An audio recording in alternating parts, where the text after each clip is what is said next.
prísahu v rotunde Kapitolu v sídle kongresu. Pôvodne sa slávnostný ceremoniál podľa tradície mal konať touto budovou kongresu, ja sa ale presunula dovnútra kvôli silným mrazom. Donald Trump vyhlásil v nedeľu pred zhromaždením svojich prívržencov, deň pred svojou inauguráciou do úradu amerického prezidenta, že bude konať s historickou rýchlosťou a silou.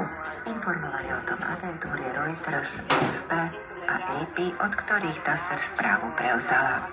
Trump vyhlásil, že primeria v pásme Gazy by sa nikdy nezatvoriť, pokiaľ by nezvyčil amerických voľbách. Au promovato Tomuto prelomovému bodu prispel akoukoľvek mierou odchádzajúci prezident Joe Biden.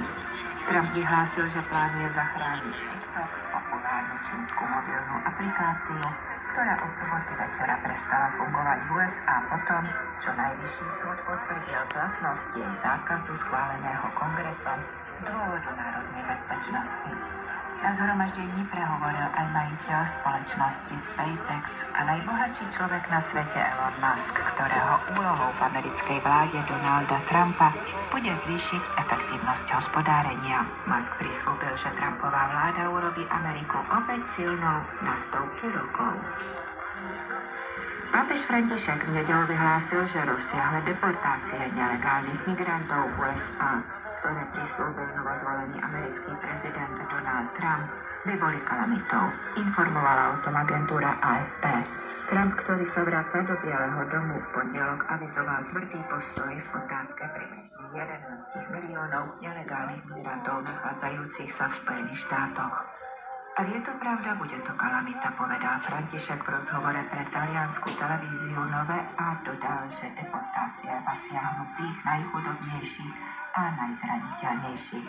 Trump prislúbil najväčšiu operáciu v oblasti masových deportácií v americkej histórii, avšak akýkoľvek deportačný program sa stretne so zákonnými prekážkami, ako aj s potenciálnymi odmietnutiami zo strany iných krajín prijať deportovaných migrantov, píše AFP. František kritizoval Trumpa pre jeho antimigračnú politiku už počas jeho prvého funkčného obdobia v minulosti, keď sa svätého otca novinári pýtali na jeho postoj k Trumpovej antimigračnej politike v apríli roku 2016. Odpovedal: ten, kto chce iba stavať múry na miesto mostov, a je jedno, kto to je, nie je kresťan. Počas nedeľnejších oslav 80.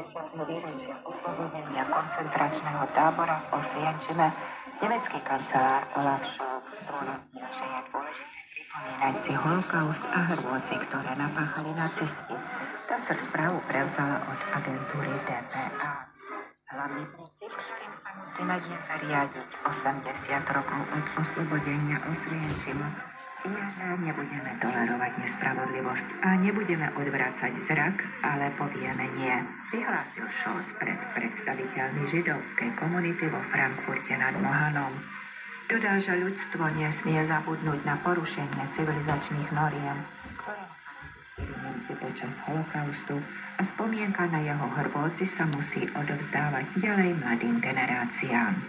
Nacisti a ich kolaboranti počas holokaustu systematicky vyvraždili približne 6 miliónov Židov, pričom nacistický režim takisto prenasledoval a likvidoval členov iných menšín.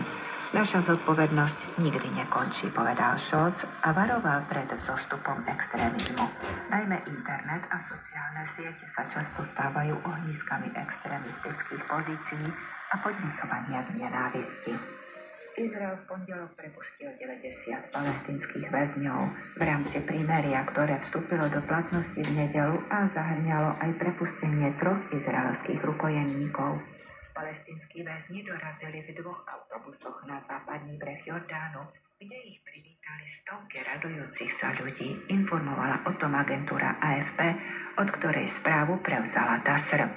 Tisíce ľudí sa zároveň zhromaždilo v Tel Avive a na veľkých obrazovkách sledovali návrat 3 izraelských rukojemníčok, ktoré prepustilo. V rámci uzavretej dohody Izrael prislúbil prepustiť 737 väzňov výmenou za 33 izraelských rukojemníkov.